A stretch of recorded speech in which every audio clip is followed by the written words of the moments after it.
Welcome to Crypto and Coffee. I'm the Data Lord, and we talk about crypto. We drink about coffee. And I do want to say thank you so much to DCTV for hosting Crypto and Coffee, decentralized TV. It's been around for quite a while, and it has helped a ton of people get into crypto and understand what they're looking at in the space. So, enormous thanks to everything DCTV has done over the past. Do want to say that it's time to get into the markets, shall we?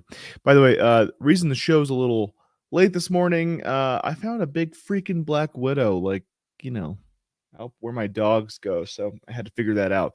No black widows biting my dogs, tell you that. I'm not down for that. So it's actually kind of funny. Like last night I had this like gut instinct. I was like, you should go grab some like degreaser or something and just spray it in this wood thing because there's some spiders that are in there. I was like, yeah, okay, sure, I will.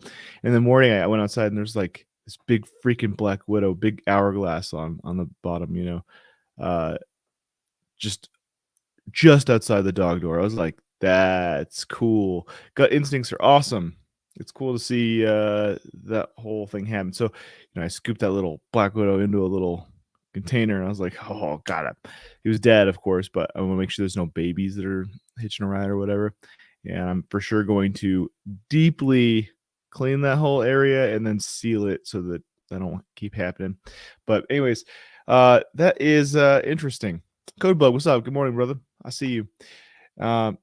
So shout outs to Gut Instincts, saving the doggies one day at a time. But markets, shall we? Bitcoin rocking still within 29 and 31K. We're sitting right at 30K. We'll show that in the charts. Looking at what's up, Goose Bossy? I see you. What's up, girl? We see Ethereum kind of doing the same thing. It's staying right between like 1750 and like 1950. It's like it can't really move out of that little trade that it's in. And then we have BNB's got a little bit more hope. There's been some good news with Binance after a lot of bad news, so that was fun. Dogecoin, still, man, it's still a good pickup in my view. I think as soon as Litecoin rips the head on the head and shoulders pattern, I do think people are going to slip profits over to Doge. I do think there's a lot of movement also with Twitter and Elon and his fight with Mark Zuckerberg. I think that has the potential to trip some Dogecoin pump, honestly. Like what if, hold up, listen. What if Mark Zuckerberg and Elon fight and Elon's wearing, fighting shorts that have Dogecoin on them? Like, what if that happened? What would happen to the price of Dogecoin, right? Yeah, it would rip. That's exactly right. Solana, you know, currently seems like that 10.6% hype that we saw over the last week kind of came down a bit. Even over the last 24 hours, it saw 5% down. Litecoin, I think we're at the bottom of the left shoulder, and I'll show that on the charts. I think our retracement's nearly done before we rip back up again. Because mind you, the halving's coming. Like we have 3 weeks till the halving, and we're there. So I think the next few weeks here are going to be super fun. Polygon is also moving sideways at the moment. Bitcoin Cash sideways.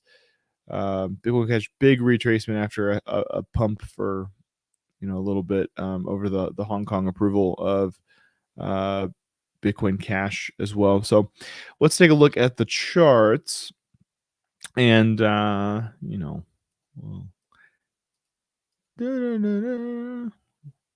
you at, dog? There you are. There you are. What's up? What's up? Yeah, we good. So here's Bitcoin, right? So here's the big view on Bitcoin. We are here. We had this big wedge. We broke out of it super hard, and now that we're out of the wedge, we're in this channel. We're banging around. That's what's happening. We are bing, bing, bing, bing, bing, bing, bing in this channel. And again, that's like 29K and 31K. And we're just stuck. We're just going to keep banging around with indecision until something magic happens. Now, if you look at the monthly, that's where it really tells the story of what Bitcoin is trying to do and probably will do. We got a spinning top. Look at that. Look at that. So, here's the deal with spinning tops. It just means the market is undecided, right? That's our spinning top. Big ol' wick up, big ol' wick down. Here's the body. So, look, dog, we're that's where we're at. So if this doesn't decide up or down, we'll probably go down, see where the support is. We know support goes lower. I mean, if you look at monthly, support could go as low as 16K. I don't think it will. I personally, I think support's probably at 25, 26K. If we do retrace like that. If we don't, we're probably just going to rip upwards. So either way, have some cash set aside to scoop up some more Bitcoin. If it retraces below 29K. That's my take on that. Show you a little bit of what's going on with Litecoin. Litecoin, we do have some big wicks on this monthly candle, which we expect to see, being that we're in the halving month. But let's take a look at the daily, right? The daily on Litecoin here. We are in head and shoulders. Do you see that? You see that? So right here is where we confirmed bullish behavior for the halving. We ripped up one sharp day, down a little bit, rose back up. That created the shoulder. And so we're going to have, in my view, another run up. It'll test that level, probably go higher. Typically the heads are higher than the shoulders. I don't know how long that will last. Looks like if we look at date range, which doesn't tell you how long it will be, it tells you how long it could be if it followed the same pattern. From that date over to where we are now, we're talking 11 days. So if we followed that same 11-day pattern over, we'd have somewhere around here is what I expect the head to be. Maybe the shoulders different. I don't know where this exactly lands. That's the good question of which is where it retraces. But there should be a head somewhere in here. Usually the heads are Fibonacci sequences higher than the shoulders are. So we will see. Either way, I think this is a really bullish position for Litecoin to be in, because I don't think that's all the fireworks we get before halving. I don't know about that. I don't know. I know we're in a bear market, but I don't know about that. So I do expect though that when people have this head rip up, they are going to throw their money over here onto Dogecoin. And with the Elon fight, I mean, that's just the type of news you want to see for, this type of thing, right? That's how you make that easy money. So Dogecoin, same thing. We're on this big old descending triangle, a big old wedge. We're getting tighter and tighter. And here's the deal. This whole wick thing, this is people with bots, most likely. If we take a look even deeper at that, see, it's over 1 hour. It wicked down that low. That's bots. Bots wailed on that, which to me that's actually bullish, because that means people are sticking their bots to knock out all the cell.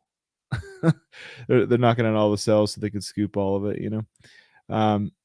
But check this: if you accumulate here, and all that Litecoin money slips over here, into Doge, we're likely to see some real high highs here.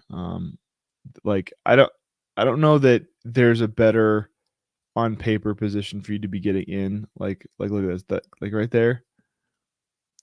And actually, let me be fair. If we're looking at it more like this, right? Like there you go. And I'll show you why. So if you're looking at make this sure this is on auto. Auto. You know, you want to accumulate within these bands here because this is where like the body of that sideways movement went. There's a lot of support there. As far as these new Doge levels we have, there's a lot of support there, and that's where you want to be accumulating. And homie, we're there, dog. Like we are in. And the head on this needs to be a little higher. There you go.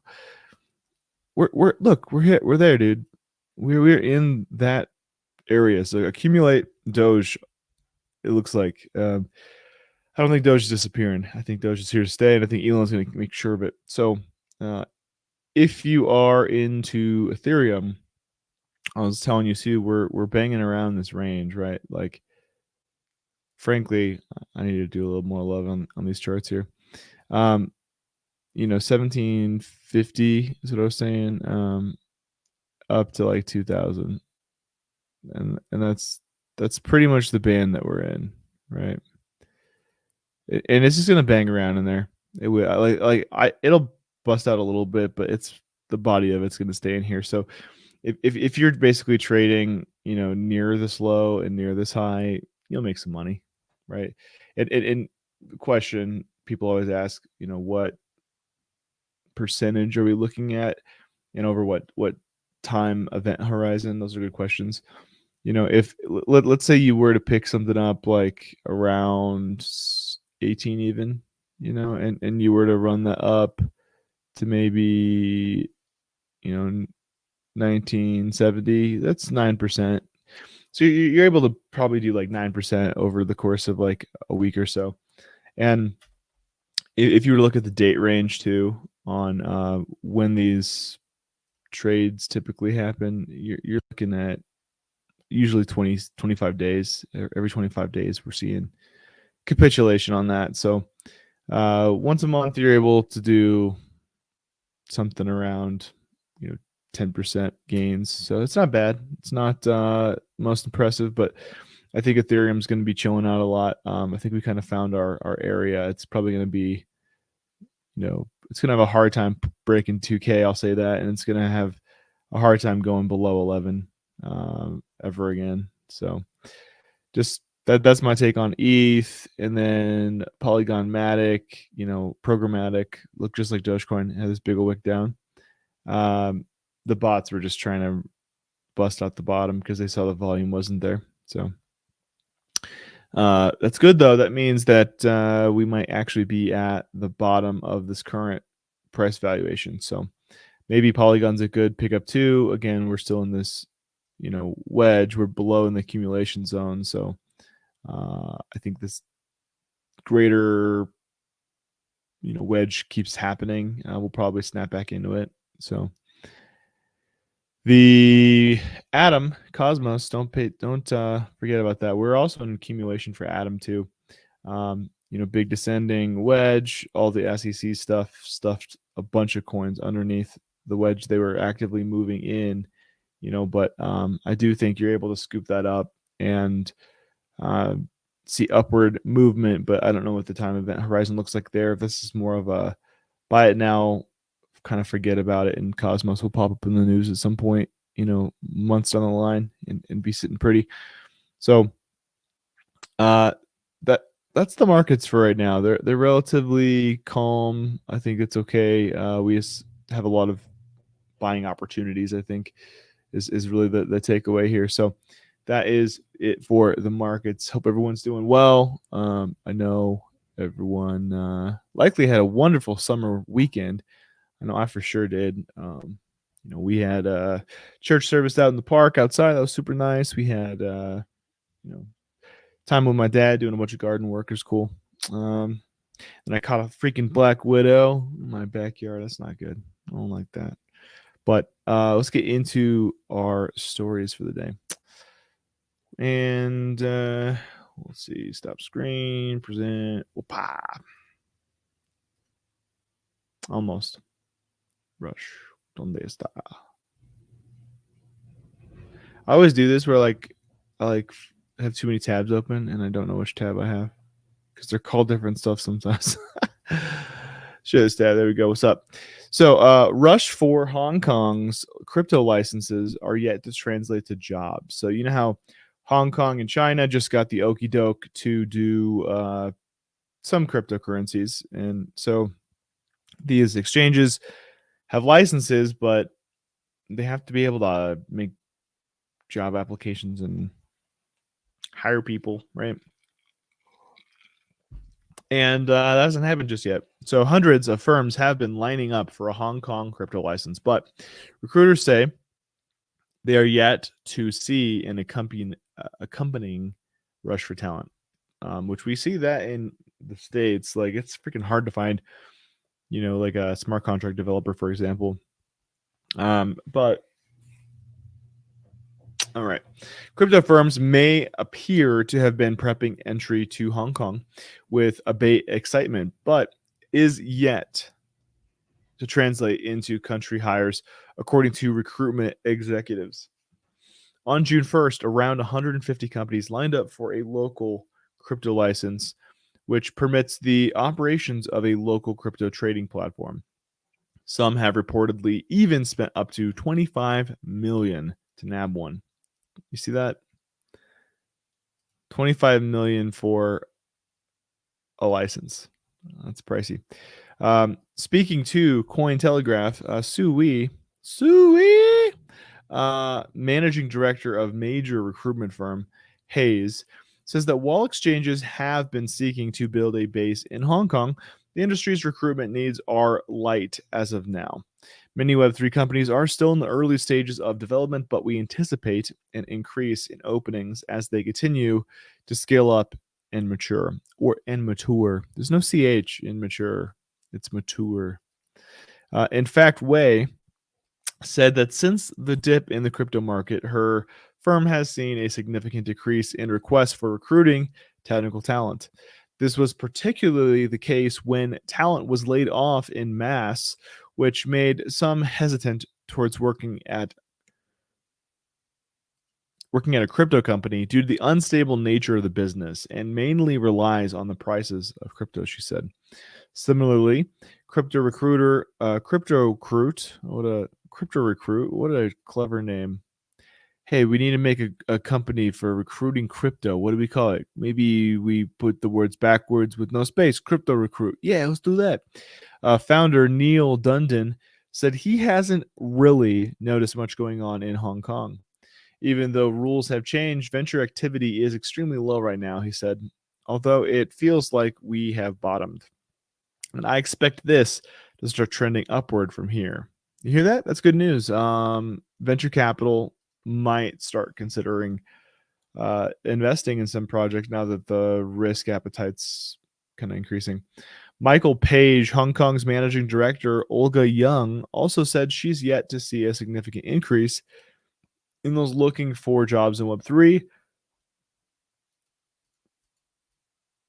despite the government's recent push. However, Young noted a slight uptick in Web3 firms seeking legal and compliance hires in mid to late Q2 2023. Talent war is coming. So looking ahead, Kevin Gibson, founder of Web3 recruitment firm Proof of Search, that's a great name actually. See, this is how you name it, not Crypto Crew. Come on. Told Cointelegraph it could take 6 months for crypto talent to surge into the region as companies wait for license approvals. A lot of specialist talent has left Hong Kong in recent years, Gibson explained. He said that the local talent pool is thin, and companies landed in Hong Kong will find themselves in an extreme war for talent. What the okay. Some ad popped up. My ad blocker got it, but it just made me lose my place. It's rude. It's very rude. Where the heck was I? Well, that's no fun. Where was I? I said by March, more than 80 crypto firms have expressed interest in opening an office in Hong Kong. So, yeah, in mid-February, sources claim that some Chinese officials were reportedly giving tacit approval to Hong Kong's pro-crypto efforts. Local business operators stated that the Chinese government might even be open to using Hong Kong as a test bed for crypto, as long as it does not threaten the country's financial stability. So I think that's really the big story here. We have Hong Kong recently introduced its own crypto legislation, allowing retail investors to invest directly in crypto assets and presenting itself as keenly pro crypto. Since then, the country has continued to support the industry. In January, as the crypto industry was reeling from the FTX crisis, the financial secretary said that the local government and regulators are looking forward to building a crypto and fintech ecosystem in 2023.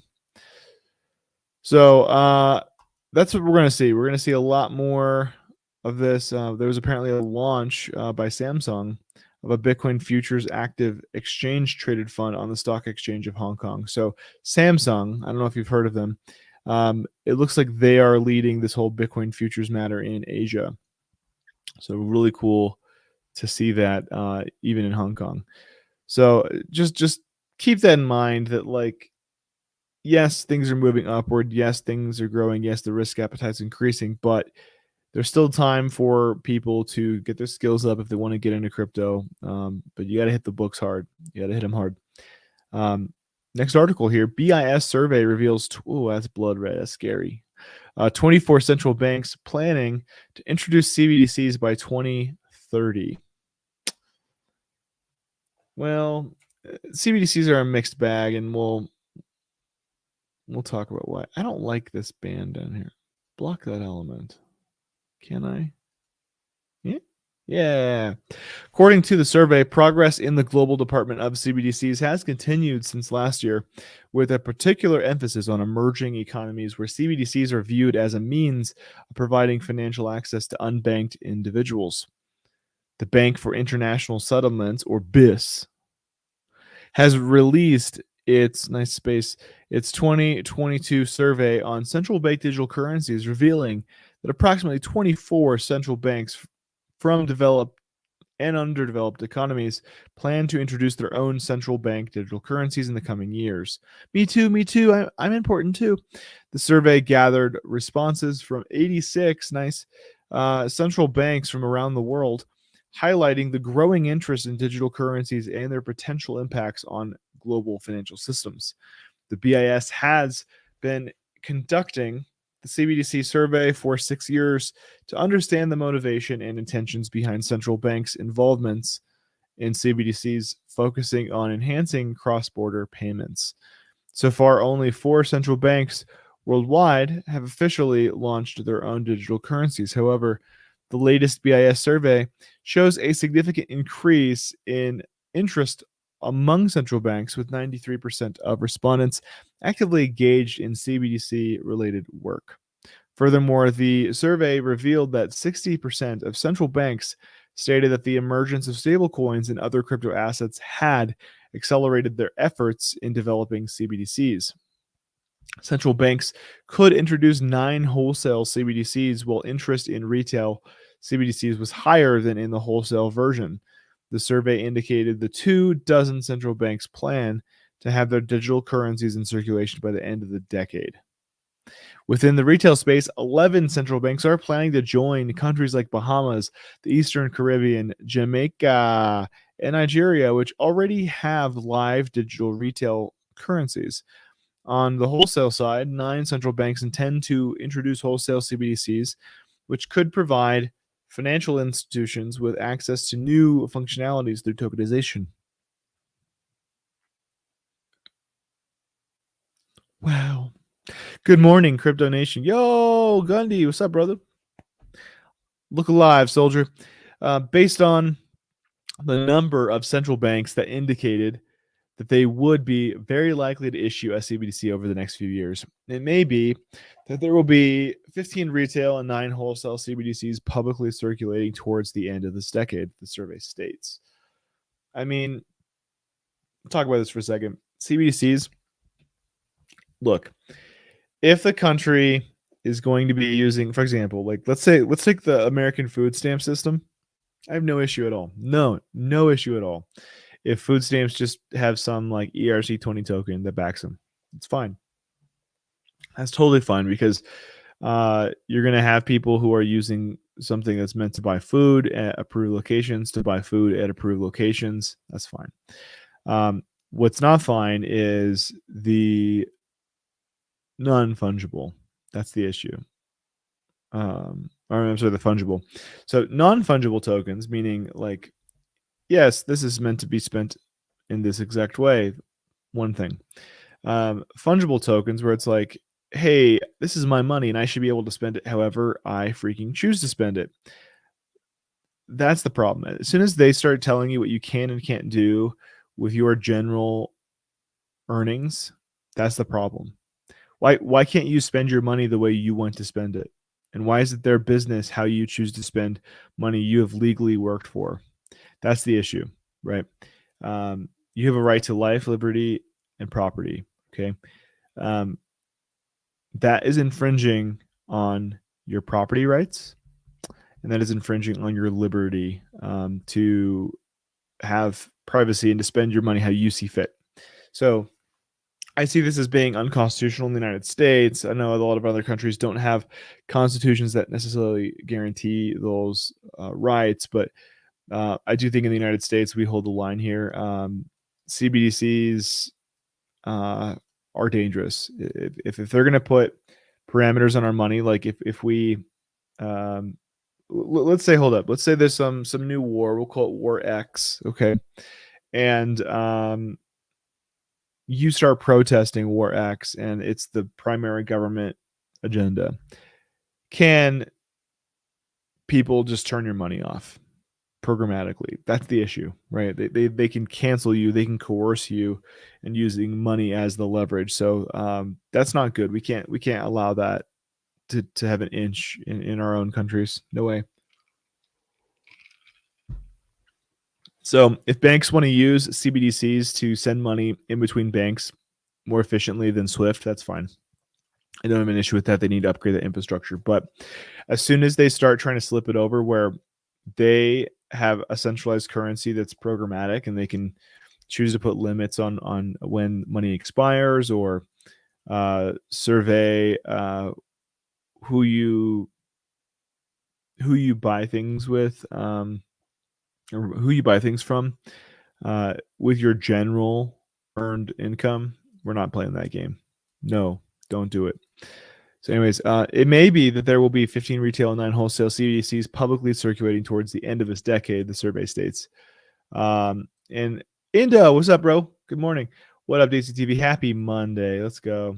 Today's title should be dun, dun, dun. It should be, dude. No joke. Central banks' progress in the development and testing of CBDC. So according to the survey, progress in the global development of CBDCs has continued since last year, with a particular emphasis on emerging economies, where CBDCs are viewed as a means of providing financial access to unbanked individuals. And look, like if that is the line, fine. But again, as soon as you start putting program logic on what I can and can't spend my money on, or who I are tracking every single bit of value that I transact, it's not your business, dude.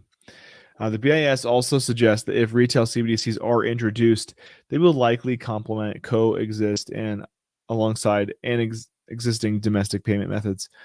And I agree with that.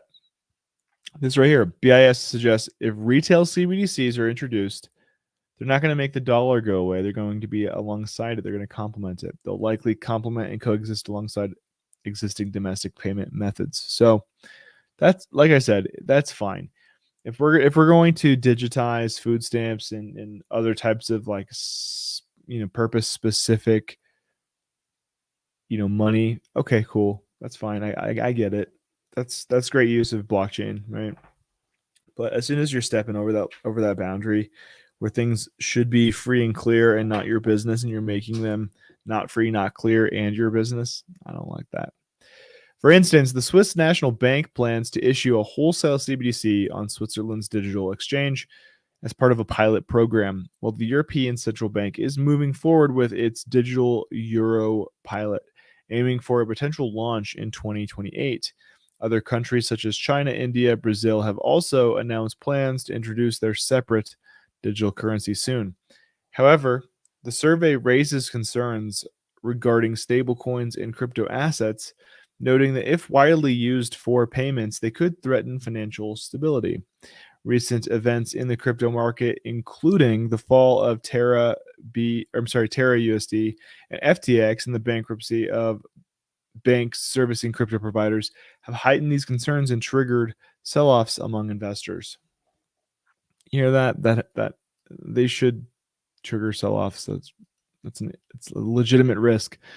Approximately 40% of central banks surveyed have conducted studies on the usage of stablecoins and other crypto assets among consumers of businesses, indicating a growing recognition of the need to understand the implications of these digital assets on the stability of financial systems. The BIS survey underscores the increasing momentum behind CBDCs, with many central banks actively exploring their potential implementation.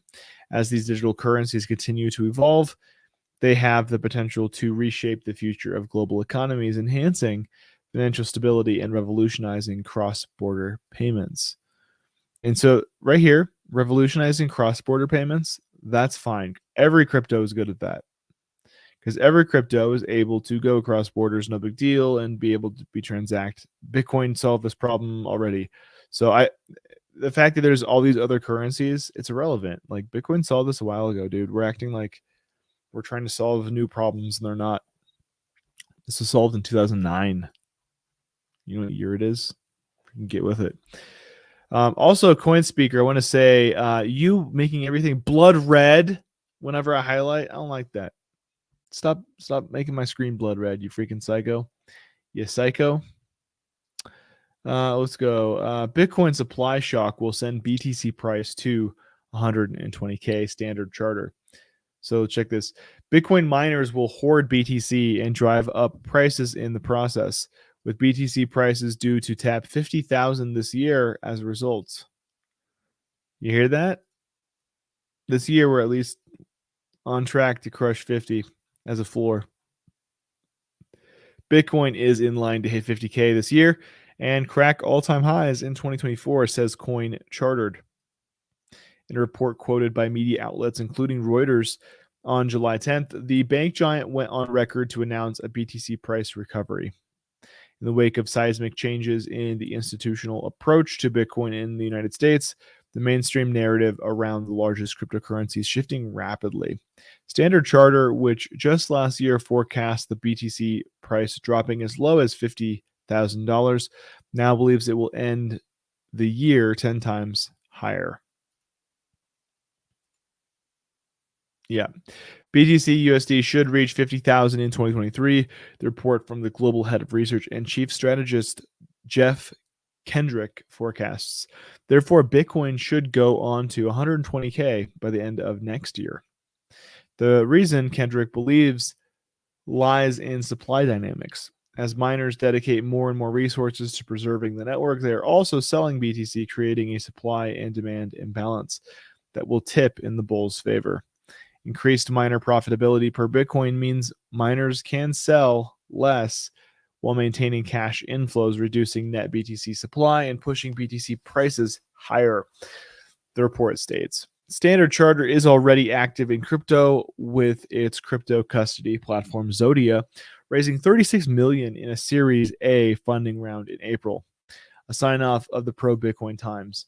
A major bank predicting a rosy future for BTC prices is just one instance of what an analyst recently dubbed the Black Rock effect.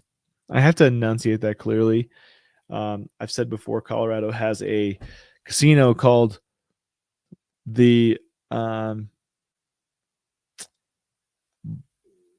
it's called something, because it's Black Hawk Casino and Resort. That's what it's called. But say that really quick and you'll find, man, people are you gotta enunciate clear. Is all I'm saying. Black Rock moved to file for a spot Bitcoin exchange traded fund, repeated by several major asset managers, has sparked a turnaround in how mainstream media treats Bitcoin. According to Arthur Hayes, former CEO of Exchange BitMEX, the unwavering course of technological improvements worldwide will in itself launch BTC sky high. So do you hear this? We basically have some mechanisms built into Bitcoin that can't be turned off. Okay. As the price goes lower, people mining Bitcoin have higher costs and smaller margins. Sometimes they might have to sell Bitcoin to pay bills to keep their business solvent. If they do that, that increases supply over here. People buy it. People buy it. There's volume. More people buy it. That pushes the prices up.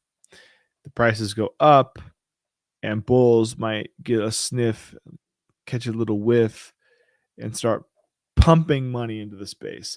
So there's mechanisms to make sure that we're not in a bear market forever. And I think this current bear market's kind of manufactured, honestly. But anyways, artificial intelligence is foremost on the radar. Hayes believes it will select Bitcoin as its currency of choice thanks to its unique attributes. Because, mind you, AI is logical. And so AI will see Bitcoin is the most cryptographically secure. It has the longest tenure of all the cryptocurrencies. It has never been hacked itself. And so all of these things naturally make artificial intelligence prefer it just out of a criteria, right? And I want us to get into our headliner, if I can find it. Where are we at? Where we at, dog? There we go. Move that over here. Crypto market hangs in the balance, facing a crucial make or break week. This is what Bitcoin does on the weekends. It goes slacklining in the storm. So now you know.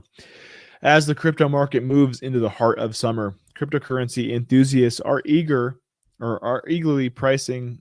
I'm reading tripping. Cryptocurrency enthusiasts are eagerly watching the price movements and anticipating another possible price breakout.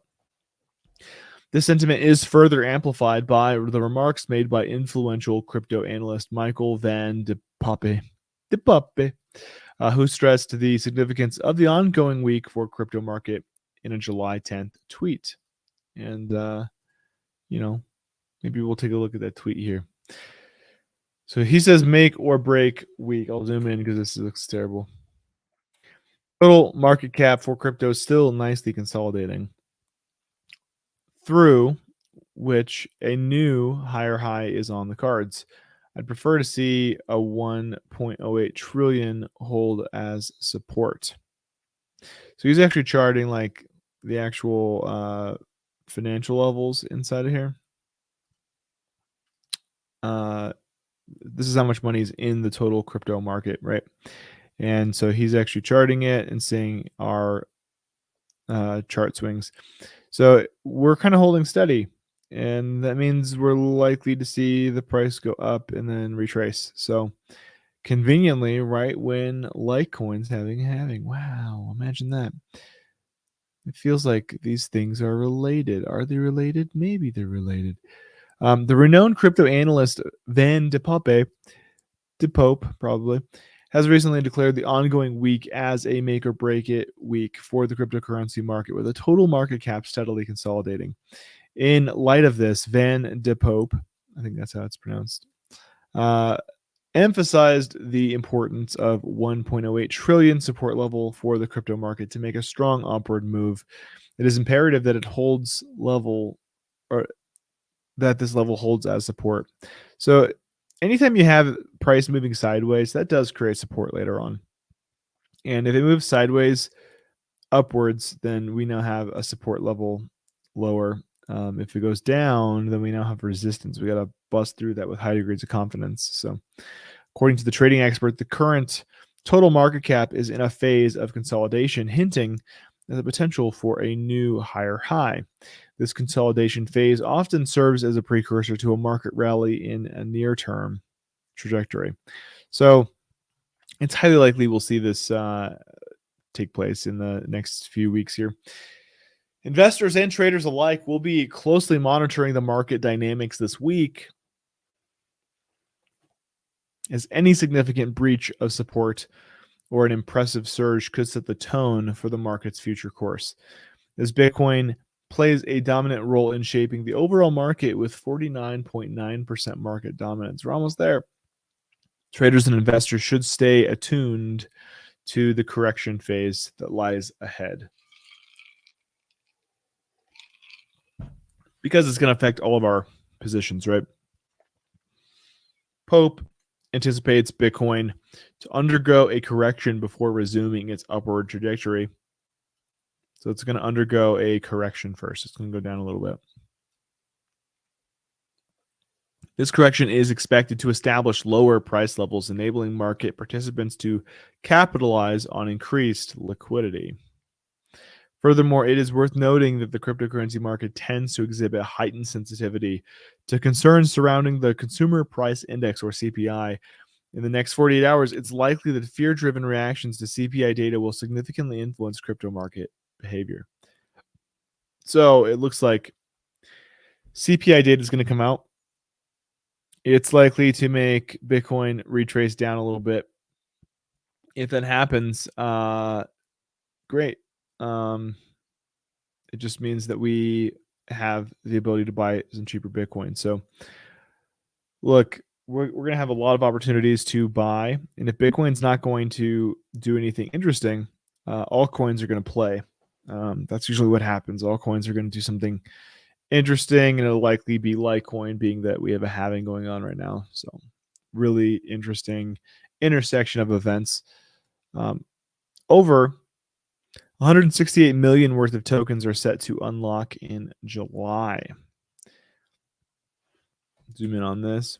So according to a tweet by Corn Bureau, I'm going to keep calling it that, a crypto YouTuber, a significant amount of tokens valued at over 169 million are set to be unlocked this month. The data was collected from Token Unlocks and Binance Research. The tweets highlight that Aptos and ApeCoin will experience the highest dollar values being unlocked this week, with approximately 37.1 million worth of APT and 34.5 million worth of APE to be unlocked in the upcoming days. So he's saying, look, be careful of these token unlocks in July. Found this chart from the recent Binance Research report quite helpful.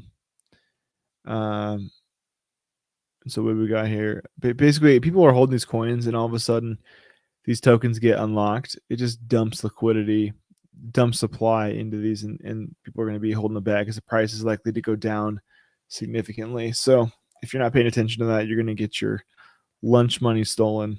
I mean, who are you anyways if you're holding huge amounts of these coins? I don't know. Good questions. Don't be that guy. That's the takeaway. There are several token unlocks scheduled for this month, which could potentially lead to a dilution of supply and downward pressure on prices. Among them, Optimism and Axie Infinity will see 32.9 million and 22 million worth of tokens unlocked respectively. In addition, Immutable X, DYDX Flow, Space ID, Singularity Net, AGIX, and NYM have unlocks of 13.8 million, 13 million, 5 million, 4.5 million, 2.6 million, 2.5 million, respectively. It's a terrible way to list that. APT and OP token supplies are set to be released on July 12th. NIM, not NEM, but NYM unlocks happen on July 8th. So that's done, while DYDX happened on July 4th. IMX is set to be unlocked on July 15th. That's coming up. Flow on July 16th coming up. And Ape, and I know that one's big, on July 17th. So that's a week from now, next Monday. Axie and ID on July 22nd and AGIX on July 28th. So just heads up. If you got these coins, I don't know, man. Like, heads up. Big supply incoming. Investors may choose to sell some or all their holdings as these tokens become available, potentially impacting their prices negatively. Market participants in the crypto space should remain attentive to new news events, as these prices of the tokens often experience a rally in the weeks preceding token unlocks. So just this isn't good news or bad news. Just heads up, these things are probably going to be moving either up or down significantly. So if you're holding ApeCoin or something, one, why? Two, pay attention. That's the takeaway. Uh, this is funny. Crypto Twitter warns of scammers impersonating legit accounts on Zuckerberg's threads. So let me know in the chat if you've heard some of the nonsense happening with threads right now, but this is worthy of talking. So in case you don't know, now you know. Basically, Meta, aka Facebook, trying to be cooler than Facebook, but it's still Facebook.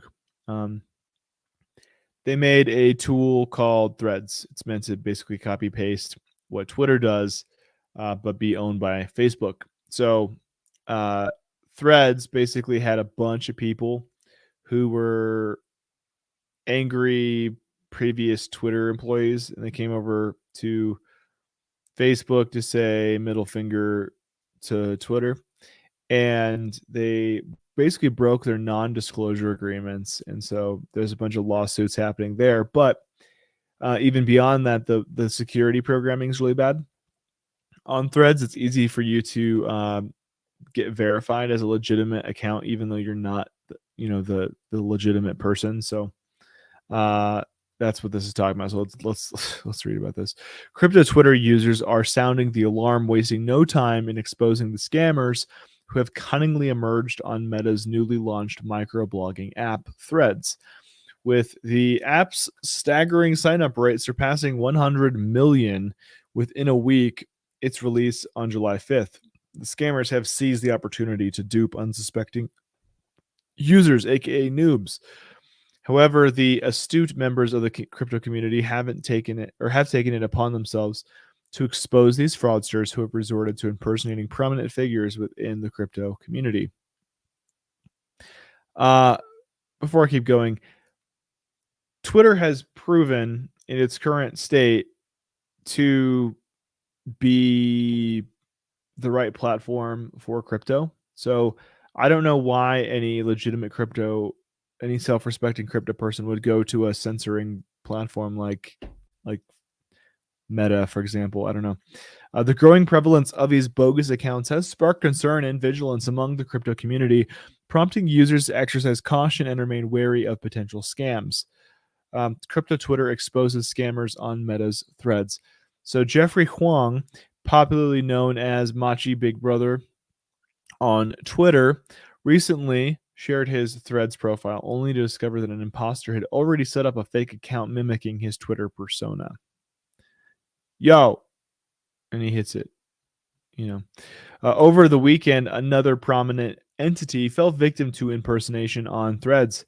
Wombex Finance, a decentralized finance platform, took to Twitter to reveal that a Threads account had been created in their name. Alerting their followers, Wombex Finance cautioned that the account could potentially be operated by a scammer, emphasizing that their project is not affiliated with the Threads platform. This incident serves as a reminder that scammers often exploit emerging platforms to deceive unsuspecting users. Yeah.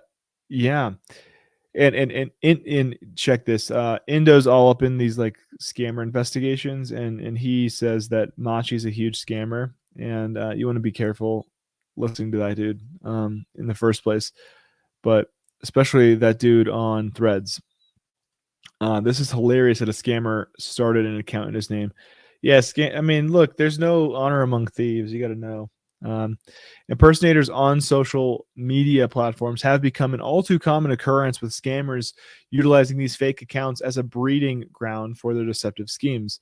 These imposters exploit the trust and influence of prominent individuals and projects, aiming to trick unsuspecting users into engaging in fraudulent activities.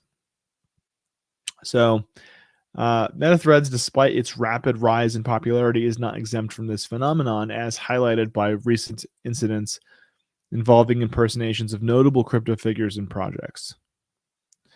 So, look, here's my TLDR on this. Don't use Threads. Like, don't trust Zuckerberg. Don't trust uh, their attempt to try to take, you know, from Twitter. Twitter's doing things the right way. It's aligned with crypto ethos, or and then we of course have things like like Rumble, for example, as a replacement for YouTube. That's properly supporting free speech and whatnot. But hold the line with free speech. You don't want to let that up because there's a lot of people who are likely to shut us up during the rollout of CBDCs because we're getting in the way of some bigger monetary agendas. So just heads up, we stand to lose a lot if we go that direction. So, anyways, that has been Crypto and Coffee. Thank you so much for joining us here on Monday, July 10th. I love you, and we'll be back on Wednesday, same time as usual. 9 a.m. Eastern Standard Time. So until next time, keep calm, huddle on. Make sure you scoop some of these entry points because it looks like we're gonna have some fun. So that's just kind of how it is. That's how it is. So until next time, have a good one. See you.